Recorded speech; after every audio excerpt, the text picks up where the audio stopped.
les iPads. Aujourd'hui, il y en a pas mal dans la gamme. Et il est vrai que pour s'y retrouver, c'est un petit peu compliqué. Et ce qu'Apple ne vous dit pas, c'est à qui sont destinés ces différents types d'iPad. C'est ce qu'on va définir ensemble aujourd'hui dans cette vidéo, savoir quel iPad est fait pour qui, et ensuite, grâce à cela, vous pourrez faire votre choix.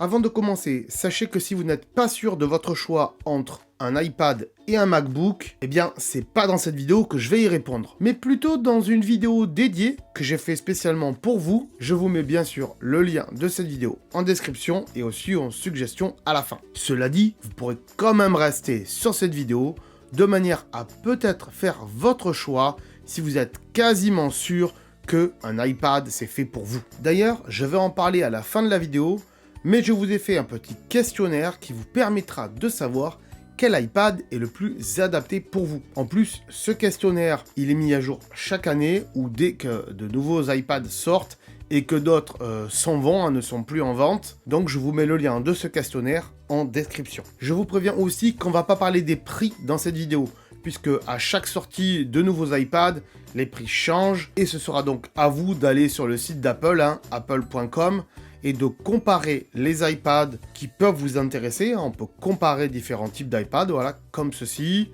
Voilà, apple.com, iPad, comparer, et vous sélectionnez les différents iPads qui vous intéressent. Je ne parle pas de prix, donc tout simplement pour que cette vidéo dure dans le temps et que je ne sois pas obligé de la refaire chaque année à chaque sortie d'iPad. C'est bon, on peut y aller. Comme je l'ai dit en préambule, je vais vous expliquer pour chaque iPad lequel est adapté à quel type de personne. Même si vous l'aurez compris, pour ceux qui ont les moyens, peu importe, autant prendre le prix le plus cher, ça sera toujours le meilleur. Allez, c'est parti, on commence avec le premier iPad.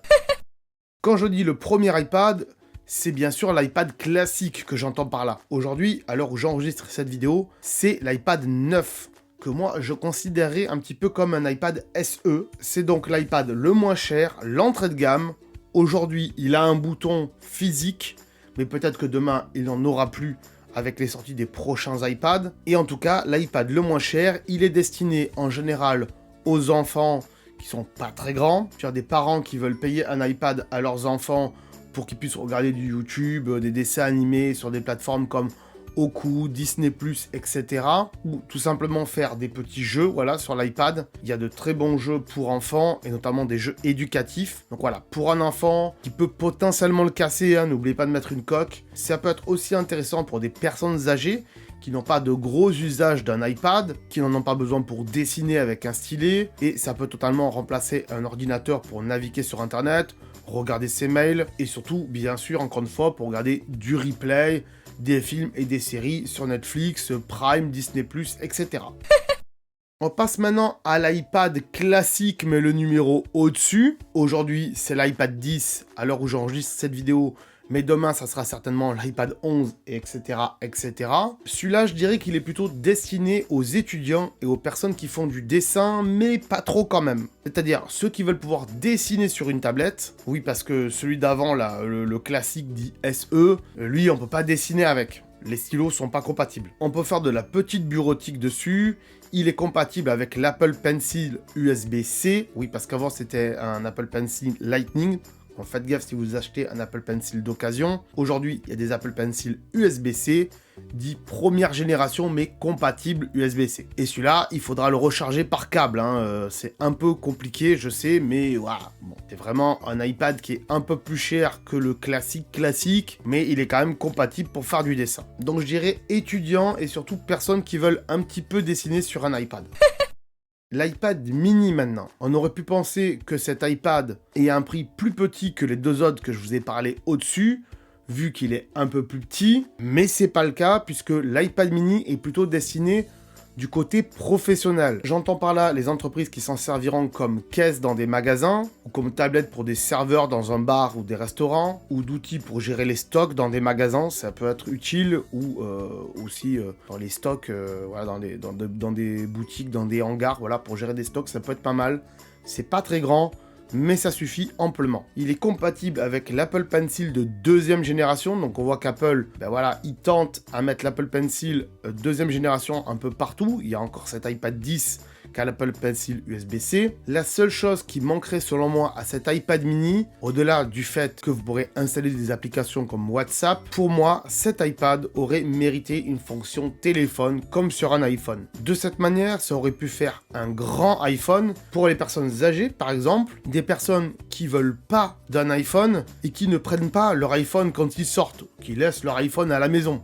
C'est mon cas, je connais des personnes âgées qui prennent pas leur iPhone pour sortir, qui le laissent à la maison. Vous allez me dire à quoi ça sert? Ben dans ce cas-là, j'ai envie de dire, prenons un iPad mini qui puisse téléphoner. Que quand ils sont chez eux, ils ont besoin de recevoir des coups de fil d'autres personnes. Et puis encore une fois, peut-être que pour eux, un iPhone c'est trop petit et qu'un iPad mini c'est un petit peu plus grand et plus sympa à regarder. Passons à l'iPad Air maintenant. Et là, j'ai envie de dire, c'est un peu le meilleur de tous les compromis. L'iPad Air, c'est un peu le petit frère de l'iPad Pro. Disons que c'est l'iPad Pro entrée de gamme. Il dispose d'une puce Apple Silicon, qu'on retrouve également dans les ordinateurs de la marque. Donc il y a quand même pas mal de puissance là-dedans. Il est compatible avec l'Apple Pencil deuxième génération, celui qui s'aimante sur le dessus de l'iPad pour le recharger. Et du coup, cet iPad Air, il est plutôt destiné pour des étudiants qui n'ont pas un énorme budget et qui peuvent pas s'acheter un iPad Pro. Il est plutôt fait donc pour des personnes qui veulent faire du dessin et du travail sur des applications de manière semi-professionnelle. Il est d'ailleurs aussi destiné aux professionnels qui veulent pas mettre trop cher et trop d'argent dans un iPad Pro également. Et en soi, l'iPad Air, c'est un peu le meilleur des compromis pour tout le monde. Il est ni trop cher, ni pas assez, et il sait tout faire comme un pro. Et en plus, Apple l'a sorti en plein de couleurs, parce qu'ils savent qu'ils vont en vendre pas mal. Passons à l'iPad Pro maintenant. Les iPad Pro, je dis les parce qu'ils sont disponibles en deux tailles, une petite et une grande taille, et il faut reconnaître que la petite taille ressemble énormément à l'iPad Air. À part le fait que les iPad Pro ont une caméra en plus au dos de l'appareil, donc deux caméras, il y a aussi un lidar à l'arrière pour tout ce qui est cartographie de pièces dans une maison, pourquoi pas. Donc pour ceux qui travaillent dans le bâtiment, ça peut être intéressant, dans le bâtiment ou dans la vente de maison, hein. Et aussi le lidar, il permettra de meilleure qualité photo. Il a une puce Apple Silicon un peu plus puissante que l'iPad Air, et donc honnêtement, l'iPad Pro de petite taille, je le conseille pas du tout, voire quasiment pas, puisque l'iPad Air fera très bien le taf. Sauf encore une fois, si vous travaillez dans le bâtiment et que vous avez besoin d'un lidar, mais pas d'un grand écran. Par contre, l'iPad Pro avec un grand écran, celui-ci, il est vraiment intéressant. Surtout pour les professionnels ou les semi-professionnels. Que vous vouliez faire de la musique, du montage vidéo, du dessin de manière vraiment professionnelle et très professionnelle. L'écran d'ailleurs sera vraiment réactif avec l'Apple Pencil deuxième génération. Cet iPad Pro grand format pourra sûrement pour pas mal de monde remplacer un MacBook. Sauf si vous voulez faire de la retouche photo de manière très professionnelle, du montage vidéo de manière très professionnelle, de la musique de manière très professionnelle, quoique la musique de manière très professionnelle, juste un iPad ou juste un Mac ça suffira pas, il faudra peut-être les deux d'ailleurs. Et bien dans ces cas-là, il faut dire que les logiciels et les applications les plus performantes se trouvent quand même sur Mac et pas vraiment sur iPad. C'est quand même assez limité. Surtout Photoshop par exemple sur iPad ou Final Cut sur iPad pour faire du montage vidéo. Il y a des fonctionnalités bridées quand même. C'est pas comme sur un Mac. Donc si vous êtes professionnel, un iPad Pro, c'est pas trop fait pour vous. Du coup, avoir fait le tour de tous ces iPads, et ouais, il y en a plus, je les ai tous cités, je vais vous donner un petit conseil d'achat. Pour tous ceux qui ont déjà un Mac à la maison, hein, que ce soit un iMac, un Mac mini, un MacBook Air, un MacBook Pro, je pense que l'achat d'un iPad Pro n'est pas du tout nécessaire. Moi, c'est mon cas, j'ai plusieurs Macs à la maison, j'ai un iPad Pro à côté et honnêtement, je m'en sers pas souvent. À part si vous êtes un gros dessinateur, là encore, j'ai rien à dire. Mais du coup, l'iPad Air sera beaucoup plus adapté à tout le monde et c'est celui qu'Apple aussi va vous vendre le plus. On n'a pas parlé de stockage dans cette vidéo tout simplement puisque le stockage c'est assez personnel et tout dépend de l'utilisation que vous faites de votre appareil. Pour cela, encore une fois, je vous ai fait un petit questionnaire qui vous permettra de savoir quel stockage est le plus adapté pour vous. Cela dit, vous pourrez quand même stocker des choses sur un disque dur externe ou un SSD externe hein, aujourd'hui. C'est plus des SSD, voire sur des clés USB, pourquoi pas, ou encore dans le cloud d'Apple via un abonnement. Mais pour savoir tout cela, je vous ai fait bien sûr le petit sondage, le petit questionnaire.